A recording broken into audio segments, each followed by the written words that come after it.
இன்னைக்கு நாம moonlight winter படத்தோட 2வது பாகத்தை பார்க்க போறோம்.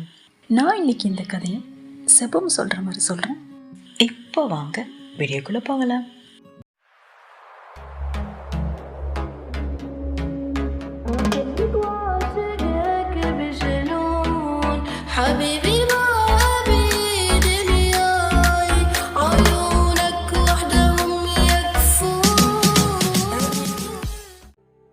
அந்த லெட்டர் படித்ததுக்கப்புறம் என் ஃப்ரெண்டு கூட அந்த ஐடியாவை ட்ரை பண்ணலான்னு தோணுச்சு.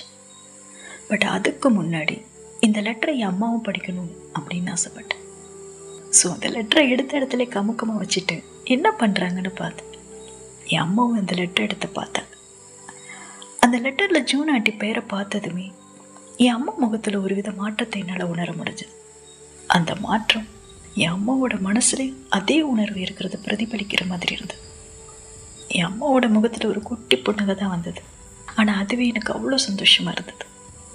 சரி, இந்த லெட்டருக்கு பதில் எழுதுகிறாங்களா அப்படின்னு கவனிச்சு அந்த லெட்டரை படித்தது என்னோட அம்மா பழைய ஆல்பங்கள் எடுத்து அதில் ஜூன் ஆண்டியோட ஃபோட்டோவை பார்க்க ஆரம்பித்தாங்க. கொஞ்ச நேரம் அதை பார்த்துக்கிட்டே ஃபீல் பண்ணிகிட்டு இருந்தாங்க. அப்புறம் நான் நினச்ச மாதிரி பதில் லெட்டருமே எழுத ஆரம்பித்தாங்க. என் அம்மா லெட்டர் எழுத ஆரம்பித்ததும் வாவ் சூப்பர், இது எல்லாமே சரியாயிரும், அம்மாவும் சந்தோஷமாக இருப்பாங்க அப்படின்னு நம்பினேன். பட் என் அம்மா அந்த லெட்டரை போஸ்ட் பண்ணவே இல்லை.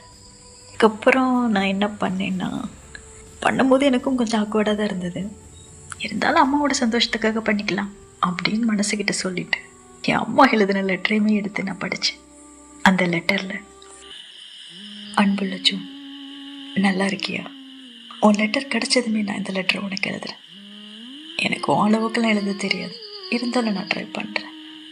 உன்னோட லெட்டர் என்னை சங்கடப்படுத்தலை ஜூன். நானும் ஒன்று நினச்சிட்டு தான் இருந்தேன். நான் ரொம்ப மிஸ் பண்ணிகிட்டு இருந்தேன். நான் நிஜமாகவே சந்தோஷமாக இருந்ததுன்னா அது நாம் ஒன்றா இருந்த நாட்கள் மட்டும்தான். எல்லாமே இப்போ நடந்த மாதிரி தான் இருக்கு. ஆனால் 20 வருஷம் ஓடி போயிருக்குல்ல. அன்றைக்கி நிஜமாகவே நான் உன்னை விட்டு போகணும்னு நினச்சேன் ஜூன். உன்னை லவ் பண்ணுறேன்னு வீட்டில் நான் சொன்ன போது எனக்கு மனநிலை சரியில்லைன்னு என் பேரண்ட்ஸ் சொன்னாங்க. இதனால் நான் சைக்காட்ரிஸ்ட்டை பார்க்க வேண்டியிருந்தது. என் பிரதர் எனக்காக பார்த்து வச்சுருந்த மாப்பிள்ளையுமே கல்யாணம் பண்ணிக்க வேண்டியிருந்தது. அப்போ எனக்கு வேறு வழி தெரியல ஜூன். நானும் ஒன்று மாதிரி பயந்து ஓடித்தான் போனேன். இப்போ நான் சொல்ல போகிறது உனக்கு வேடிக்கையாக கூட இருக்கணும். என்னோட கல்யாண நாள் அன்னைக்கு என் மைண்டில் வந்து ஃபஸ்ட்டு பர்சன் நீ தாண்டி. எல்லாரும் எனக்கு வாழ்த்து சொல்லிகிட்டு இருக்கும்போது அன்னைக்கு நான் உன்னுடைய சந்தோஷத்துக்காக ப்ரேயர் பண்ணிகிட்டு இருந்தேன். ஜூன், என்னோட மீதி வாழ்க்கை எனக்கு ஒரு பனிஷ்மெண்ட்டாக இருக்கும்னு தான் நான் நினச்சிட்டு இருந்தேன். ஆனால் என்ன நாளே தண்டிச்சிட்ருக்கேன்னு இப்போ தான் புரியுது. உன்னை நினச்சி நீ வெக்கப்படலைன்னு எழுதியிருந்த. ஐ விஷ் நீ நானும் என்னை நினச்சி வெக்கப்படக்கூடாதுன்னு நினைக்கிறேன். நீ சரியாக சொன்ன ஜூன், நம்ம எந்த தப்பு பண்ணலையே. ஒரு விஷயம் தெரியுமா ஜூன், எனக்கு ஒரு பொண்ணு இருக்கு, செபு அவளோட பேர். ஸ்கூலிங் முடிச்சுட்டு யூனிவர்சிட்டி போக போகிறேன். நான் அவள் விரும்புகிற வரைக்கும் நான் படிக்க வைக்க போகிறேன் ஜூன். இந்த என்வலப்பில் உன்னோட அட்ரஸை நான் எழுதிட்டேன். பட் இதை நான் சென்ட் பண்ணுவேனான்னு எனக்கு தெரியல. ஒருவேளை இதை அனுப்புகிற அளவுக்கு எனக்கு தைரியம் இருந்தால் நல்லாயிருக்கும். ஒரு நாள் உன்னை பற்றியும் அவகிட்ட என்னால் சொல்ல முடியுமா? இப்படி இருந்தது. 2 பேர் லெட்டர்லையும் எவ்வளோ காதல் இருக்குல்ல. 2 பேர் லெட்டரையும் படித்ததில்ல எனக்கு ஒரு விஷயம் நல்லா புரிஞ்சது. 2 பேருமே ஸ்கூல் படிக்கும்போது காதலிச்சிருக்காங்க. அப்புறம் பேரண்ட்ஸ்னால பிரிஞ்சிருக்காங்க. பட் இத்தனை வருஷத்துக்கு அப்புறமும் 2 பேர் மனசுலையும் அதே காதல் அப்படியே இருக்கு அப்படின்னு புரிஞ்சது. ஸோ அவங்கள மீட் பண்ண வைக்க முடிவு பண்ணி என் அம்மா கிட்ட பேசினேன். அம்மா, என் ஸ்கூலில் இந்த வெக்கேஷனில் எல்லாருமே உங்கள் பேரண்ட்ஸ் கூட எக்ஸ்ப்ளோர் பண்ண ஏதாவது ஒரு கண்ட்ரி போகிறாங்க. நாமளும் வெக்கேஷனுக்காக எங்கேயாவது போகலாமா? ஜப்பான் அட்டார் போவோமாம்மா? அங்கே பனி அமைதியில் ரொம்ப நல்லா இருக்குமா? என் அசைன்மெண்ட்டுக்கும் யூஸ்ஃபுல்லாக இருக்கும் அப்படின்னு அடித்து விட்டேன். ஃபஸ்ட்டு என் அம்மா ஒத்துக்கவே இல்லை. அப்புறம் நான் ரொம்ப கம்பல் பண்ணவும் அவங்களுமே ஒத்துக்கிட்டாங்க. ஸோ நாங்களுமே அட்டார் போக ரெடியானோம். அட்டார் நோக்கி எங்களோட பயணமே ஆரம்பமானது. பனி நிறைஞ்ச அந்த அட்டாரில் நுழையும் போதே என் அம்மாவோட கண்ணில் ஒரு வலியை நான் பார்த்தேன். அந்த வலி இத்தனை வருஷத்துக்கு அப்புறம் தன்னோட காதலை பார்ப்போமா இல்லையான்னு தெரியாது. பட் அப்படி பார்த்தா என்ன பேசுவோம், எப்படி பேசுவோம்னு மனசுக்குள்ளே ஒரு போராட்டம் போயிட்டு இருந்த மாதிரி இருந்தது. கவலைப்படாதீங்கம்மா, நான் பார்த்துக்கிறேன் அப்படின்னு என் மனசுக்குள்ளே சொல்லிட்டேன். அட்டாருமே நாங்கள் போய் சேர்ந்தோம். அங்கே போனதுமே நான் அம்மா கிட்ட, அம்மா நம்ம ஒரு டீல் வச்சுப்போம்மா, மார்னிங் நம்ம 2 பேரும் தனியாக சுற்றலாம், ஈவினிங் ஆஃப்டர் லஞ்ச் நம்ம அம்மா பொண்ணு என்ஜாய் பண்ணலாமா அப்படின்னு கேட்டேன். ஏண்டி அம்மா கூட சுற்றணுன்னு தானே இங்கே கூட்டிகிட்டு வந்தேன், இப்போ தனியாக போகிறேன்னு சொல்கிறேன் அப்படின்னு கேட்டான். அதுக்கு நான், இல்லைம்மா நீங்கள் மார்னிங் சீக்கிரமே எழுந்துருவீங்க, நான் லேட்டாக தான் எழுவேன், அது மட்டும் இல்லை உங்களுக்கு வயசாகி போச்சு, நான் யூத்து, ஸோ நம்ம 2 பேரோட டேஸ்ட்டுக்கு வித்தியாசப்படும்ல, ஸோ அவங்கவுங்க டேஸ்ட்டுக்கு பிடிச்ச மாதிரி மார்னிங் என்ஜாய் பண்ணுவோம், ஈவினிங் அம்மா பொண்ணை சேர்ந்து என்ஜாய் பண்ணலாம் அப்படின்னு சொல்லிட்டு நான் ஓடினேன். வேறு எதுவும் இல்லை, நான் என் பாய் ஃப்ரெண்டை ஒரு நாள் முன்னாடியே என் அம்மாவுக்கே தெரியாமல் இங்கே வர வச்சிருந்தேன். நீங்கள் நினைக்கிற மாதிரியெல்லாம் இல்லை, ஜூன் ஆண்டியை கண்டுபிடிச்சி மாமா மீட் பண்ண வைக்க மட்டும்தான், வேறு எதுவும் இல்லை. ஸோ இப்படி நான் மாமாக்கிட்ட போய் சொல்லிவிட்டு என் பாய் ஃப்ரெண்டை பார்க்க போனேன். அங்கே என்னடா ஏதாவது கண்டுபிடிச்சியா அப்படின்னு கேட்டேன். நீ சொன்ன ஜூன் ஆண்டி வெட்டினரி டாக்டராக இருக்காங்க, மார்னிங் கிளினிக்கில் தான் இருக்கிறாங்க, ஈவினிங் ஒரு காஃபி ஷாப் போகிறாங்க, அதுவும் அவங்களோடது தான், ஐ மீன் அவங்களோட ஆண்டியோடது, அந்த ஓல்டு லேடி கூட தான் இப்போ உங்கள் ஜூன் ஆண்டி இருக்காங்க. அப்புறம் இன்னொருத்தர் கூட இருக்கிறாங்க, ஜூன் ஆண்டி கூட ரொம்ப க்ளோஸு, இன்ஃபேக்ட் அவர் மட்டும் தான் ஜூன் ஆண்டியோட பெட்ரூம் வரை போயிட்டு வராரு அப்படின்னு சொன்னான். என்னடா சொல்கிற அப்படின்னு நான் கேட்டேன். எருமை சிரிச்சுக்கிட்டே, அதை அவங்க வளர்க்குற பூனடி அப்படின்னு சொன்னான். எருமை ஒரு நிமிஷம் பயமுறுத்திட்டியடா அப்படின்னு அவனை 4 சாத்து சாத்திட்டு ஃபஸ்ட்டு காஃபி ஷாப்புக்கு போனோம். அங்கே உள்ளே போகாமல் வெளியவே ஒளிஞ்சு நின்று பார்த்துட்டு இருந்தேன். உள்ளே போகலாமா, காஃபி நல்லா இருக்கும் அப்படின்னு என் பாய் ஃப்ரெண்ட் கூப்பிட்டான். அட இருடா சோத்து முட்டை அப்படின்னு சொல்லிட்டு உள்ள ஜூன் ஆண்டி எதுவும் இருக்கிறாங்களா அப்படிங்கிற மாதிரி நான் பார்த்துட்டு இருந்தேன். அப்போது சடனாக மசாக்கா பாட்டி நாங்கள் நிற்கிறத பார்த்து, ஹாய் குட்டீஸ் உள்ளே வாங்க அப்படிங்கிற மாதிரி கூப்பிட்டேன்.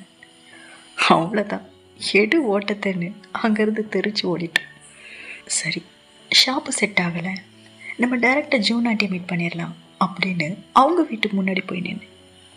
அப்போது என் பாய் ஃப்ரெண்ட், இங்கேயாவது உள்ளே போவியா இல்லையா அப்படின்னு கேட்டேன். ஆக்சுவலி எனக்கு அதை பண்ணணும், என் அம்மாவை பேச வைக்கணும்னு தான் ஆசை, பட் என்ன அவங்களோட பொண்ணு, ஸோ அதை டக்குன்னு என்னால் பண்ண முடியல, தயக்கமாகவே இருந்துட்டு இருந்தது. ஸோ வேண்டாண்டா போகலாம் அப்படின்னு அங்கேருந்துமே நான் கிளம்பி வந்துட்டேன். சரி, எனக்கு தான் தயக்கமாக இருக்குது, அம்மா என்ன பண்ணுறாங்க அப்படின்னு அவங்கள பார்க்க ஆரம்பித்தேன். என் அம்மா ஷாப்பிங் போயிருந்தாங்க. அங்கே நல்ல ட்ரெஸ், அழகான இயரிங்ஸ்ன்னு வாங்கி போட்டு அழகு பார்த்துட்டு இருந்தாங்க. இத்தனை வருஷத்தில் நான் ஒரு முறை கூட என் அம்மா இயரிங்ஸ் போட்டு பார்த்ததே இல்லை. அதெல்லாம் பார்க்க எனக்கு ரொம்ப சந்தோஷமாக இருந்தது அண்ட் ஒரு க்யூரியஸாகவும் இருந்தது. இதெல்லாம் போட்டுட்டு அம்மா ஜூன் ஆண்டியை பார்க்க போகிறாங்களா அப்படின்னு. ஸோ நெக்ஸ்ட் டே மார்னிங் மாம் ரெடி ஆகும்போது நான் தூங்கின மாதிரி படுத்து ஆக்ட் பண்ணிவிட்டு அவங்கள ஃபாலோ பண்ணி போனேன். நான் நினச்ச மாதிரி என் அம்மா ஜூன் ஆண்டியை தான் பார்க்க போனாங்க. அங்கே ஜூன் ஆண்டி வீட்டு வாசல் முன்னாடி போய் நின்னாங்க. அப்போ கரெக்டாக கதவுமே திறந்து ஜூன் ஆண்டியுமே வெளியே வந்தாங்க. சடனாக என் அம்மா ஜூன் ஆண்டி அவங்கள பார்த்துடக்கூடாது அப்படின்னு ஓடி போய் ஒழிச்சுக்கிட்டேன். அந்த டைமில் என் அம்மா ஃபீல் பண்ணுது, அவங்க கண்ணிலேயே தெரிஞ்சது. ஆக்சுவலி என் அம்மா ஜூன் ஆண்டியை பார்க்கணும், பேசணுங்கிறதுக்காக தான் அங்கே வந்தாங்க. ஆனால் 20 வருஷத்துக்கு அப்புறம் எந்த உறவாக இருந்தாலும் பேசணுங்கிற அந்த முதல் அடி எடுத்து வைக்கிறது அவ்வளோ ஈஸியானதில்லை. ஸோ அன்னைக்கு என் அம்மாவுக்குமே அந்த தைரியம் இல்லாமல் இருந்தது. அதுக்கு மேபி நானும் ஒரு காரணமாக கூட இருக்கேன். டீனேஜ் வயசில் ஒரு பொண்ணு இருக்கும்போது நாம் இப்படி பண்ணுறது சரியாக இருக்குமோ அப்படிங்கிற தயக்கமும் அவங்கக்கிட்ட இருந்தது. இது எல்லாமே சேர்ந்து அன்னைக்கு அம்மா கண்ணிலேருந்து கண்ணீரை மட்டும்தான் வர வச்சது. அவங்களாம் அன்னைக்கு பேசவே முடியல, எதுவும் நெஞ்செல்லாம் அடைச்சி மூச்சு விட கஷ்டப்பட்ட மாதிரி ரொம்பவே தவிச்சு போனாங்க. அழுதுட்டே அந்த இடத்த விட்டுமே போனாங்க. இதை பார்க்கும்போது காதல் எவ்வளோ வலியை கொடுக்குமா அப்படிங்கிற மாதிரி இருந்தது. பட் அந்த கண்ணீர் என் அம்மாவோட பாரத்தை கொஞ்சம் போக்குன மாதிரி தான் இருந்தது. ஜூன் ஆண்டியை பார்த்ததுக்கப்புறம் அம்மா கிட்ட நிறைய மாற்றம் தெரிஞ்சது. உண்மையான சந்தோஷத்தோடையும் கூட விளையாண்டாங்க. என் கேமராவுக்கு சிரிச்சுக்கிட்டே போஸ் கொடுத்தாங்க. குறிப்பாக என்கிட்ட மனசு விட்டுமே பேசினாங்க. ரொம்ப வெளிப்படையாக இல்லை, பட் ஏதோ கொஞ்சம். அப்படி பேசும்போது அம்மா, எனக்கு இந்த ஊரில் ஒரு ஃப்ரெண்டு இருக்காங்கன்னு உனக்கு தெரியுமா சிபு அப்படின்னு கேட்டாங்க. அப்படியா? யாரும்மா? எனக்கு தெரியாதே அப்படின்னு கேவலமாக ஆக்ட் பண்ணு. பட் என் அம்மா கண்டுபிடிச்சிட்டாங்க. நடிக்காதடி அப்படின்னு மட்டும் சொல்லிட்டு போனேன். அதுக்கு மேலே அம்மா போன அந்த டாப்பிக்கை பற்றி பேச முடியாதுல்ல. ஸோ 2 பேருமே அதை பற்றி பேசிக்கலாம். ஆனால் என் அம்மா கிட்ட தானே அந்த டாப்பிக்கை பற்றி பேச முடியாது. பாட்டிக்கிட்ட பேசலாம்ல. ஸோ மசக்கா பாட்டிக்கிட்ட இதை பற்றி பேசலான்னு தோணுச்சு. ஸோ இந்த முறை தைரியத்தை வர வச்சுக்கிட்டு பாட்டியோட ஷாப்புக்கு போனேன். அங்கே போனேன், அந்த பாட்டி எனக்கு ஷாக் கொடுத்தாங்க. நீ செபோன் தானம்மா அப்படின்னு என் பேரை சரியாக சொன்னாங்க.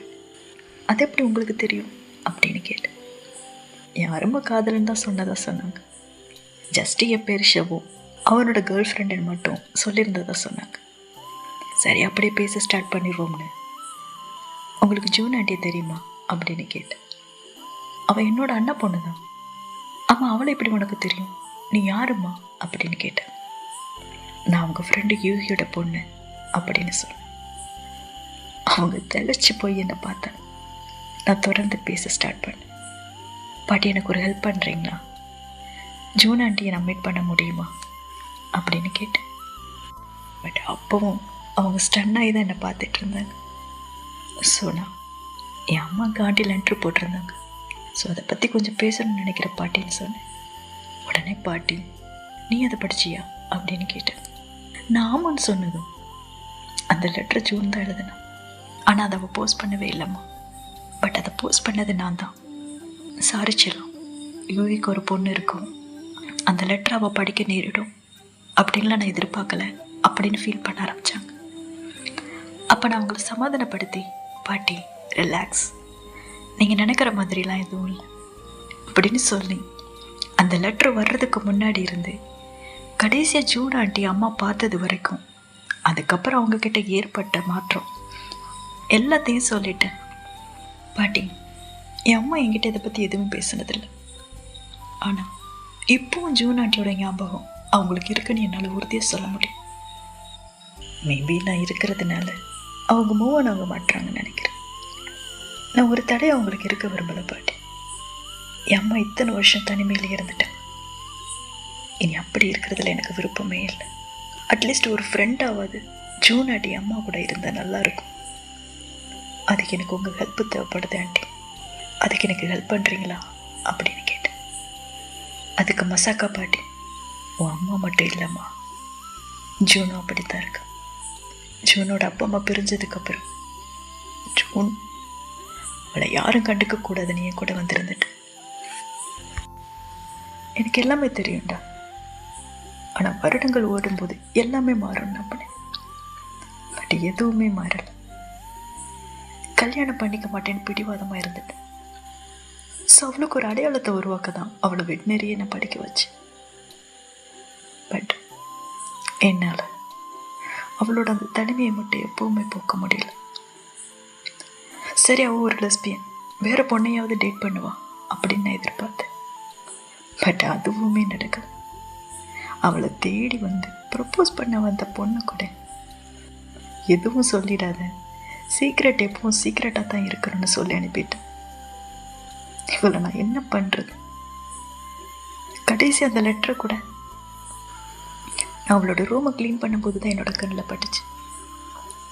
அட்லீஸ்ட் இந்த லெட்டராவது இவளோட லைஃப்பில் ஒரு மாற்றத்தை கொண்டு வர முடிஞ்சா நல்லா இருக்குமே நினச்சி தான் ரொம்ப யோசிச்சு அதை நான் போஸ்ட் பண்ணேன்னு சொன்னாங்க.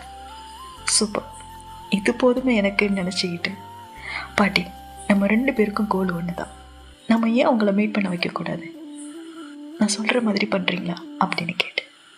அவங்களும் ஒத்துக்கிட்டு அன்றைக்கி நைட்டு ஜூன் ஆண்டிக்கிட்ட பேச ரெடியானாங்க. எப்படி ஸ்டார்ட் பண்ணுறதுன்னு தெரியாமல் அங்கேருந்து ஜூன் ஆண்டி ஃபோட்டோவை எடுத்து, இந்த ஃபோட்டோ ரொம்ப நல்லா இருக்குல்ல, இது உன் அம்மா தான் எடுத்தாங்களா அப்படின்னு கேட்க, அப்போ ஆண்டி சிரிச்சுக்கிட்டு, யூ எடுத்தது ஆண்டி அப்படின்னு சொல்லிட்டு, அவன் ரொம்ப நல்லா ஃபோட்டோ எடுப்பான் ஆண்டி, உங்ககிட்ட ஒரு விஷயம் சொல்லவா, அவன் ஸ்கூலிங் முடிச்சதுக்கப்புறம் அவளை மேலே படிக்க வைக்கல ஆண்டி, அவளோட அண்ணனை மட்டும்தான் படிக்க அலோவ் பண்ணாங்க. அப்போ ரூஹி ரொம்ப ஃபீல் பண்ண ஆண்டி, ரொம்ப அழுதான், ரொம்ப வருத்தப்பட்டேன். அந்த டைமில் யூகியை சமாதானப்படுத்துறதுக்காக அவளோட அம்மா அவளுக்கு ஒரு கேமராவை ப்ரெசென்ட் பண்ணாங்க. அந்த கேமராவில் அவள் எடுத்த முதல் ஃபோட்டோ இந்த ஃபோட்டோ தான் அப்படின்னு சொல்லிட்டு கொஞ்ச நேரம் அமைதியாக இருந்துட்டு அப்புறம் என்னன்னு தெரியல ஆண்டி, இப்போல்லாம் அவள் என் பக்கத்தில் இருக்கிற மாதிரியே இருக்கு அப்படின்னு சொல்ல பாட்டி லைட்டாக சிரிச்சிட்டு ஆக்சுவலி யூகியோட பொண்ணு இங்கே தான் இருக்கா அப்படின்னு சொல்லியிருக்காங்க. என்ன இப்போ என்ன சொன்னீங்க அப்படின்னு ஆச்சரியத்தோட கேட்டாங்க.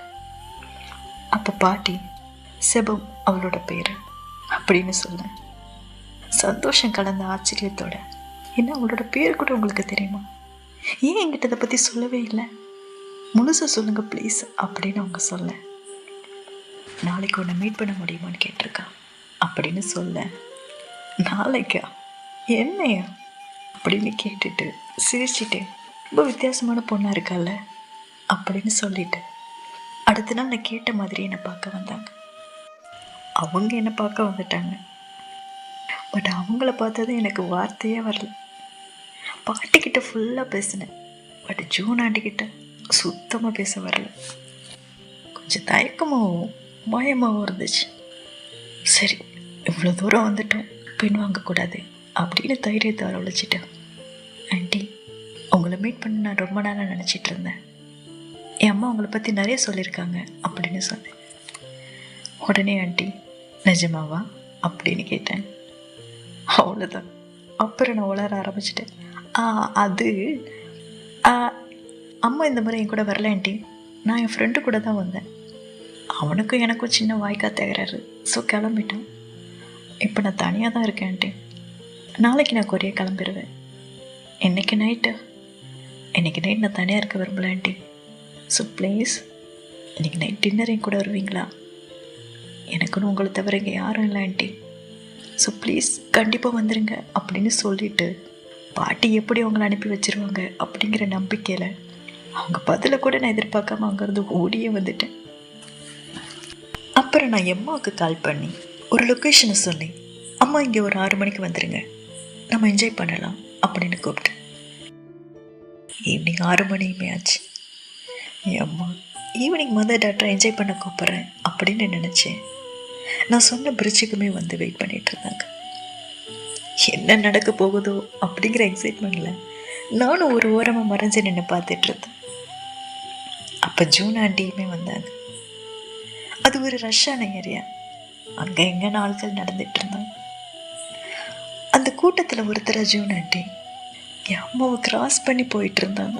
ஐயோ ஐயோ போச்சே அப்படின்னு என் தலையில் கை வைக்கிறதுக்குள்ள கிராஸ் பண்ணி போன ஜூன் ஆண்டி 4 ஸ்டெப்பு நடந்ததும் நடக்கிறத மறந்து அப்படியே உறைஞ்சி போய் நிற்க ஆரம்பித்தாங்க. அந்த டைமில் என் அம்மாவும் ஜூன் ஆண்டியை பார்த்துட்டாங்கன்னு தான் நினைக்கிறேன். ஏன்னா அவங்களுமே ஃப்ரீஸ் ஆகி நின்ற மாதிரி இருந்தது. ஸோ இப்படி 2 பேருமே ஃப்ரீஸ் ஆகி நிற்கிறத பார்க்கும்போது எனக்கு நான் ஆர்வம் தாங்க முடியல. யார் ஃபஸ்ட்டு பேச போகிறா அப்படின்னு நான் என் பல்ல கடிச்சிட்டு நின்றுட்டு இருந்தேன். ஃபைனலாக ஜூன் ஆண்டி, யூகி இது நீ தானா அப்படின்னு கேட்டுட்டு என் அம்மாவை திரும்பி பார்த்தாங்க. அவ்வளோதான்.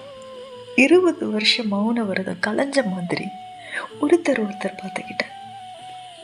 பல வருஷத்துக்கு அப்புறம் மீட் பண்ணா பேசுறதுக்கு வார்த்தைக்கு பதிலாக கண்ணீர் தான் வருமோ என்னும்.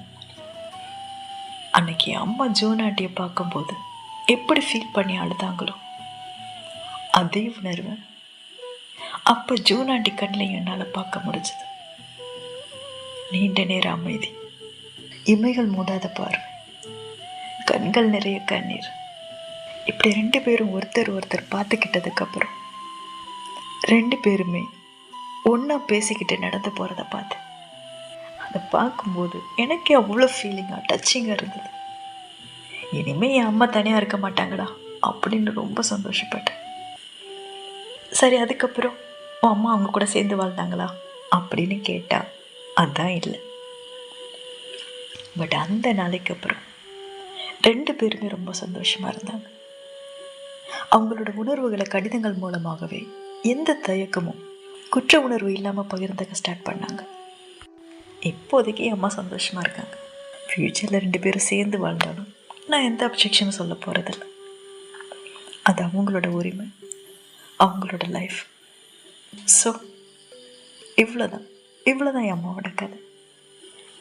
வாழ்க்கையில் நமக்காக ஒரு பர்சன் இருக்காங்க அப்படிங்கிற ஒரு உணர்வை பல ஜென்மங்கள் நம்ம வாழ தைரியத்தையும் சந்தோஷத்தையும் கொடுக்கணும். அந்த சந்தோஷத்தை 20 வருஷம் ஆனதுக்கு அப்புறமாவது என்னால் கொடுக்க முடிஞ்சதில் எனக்கு ரொம்ப சந்தோஷம். இதோட மூன்லைட் விண்டர் படம் முடியுது. மீண்டும் ஒரு நல்ல பயணத்தில் சந்திக்கலாம். இது ஜோதாவின் திரை தேடிய பயணம். தேங்க்யூ.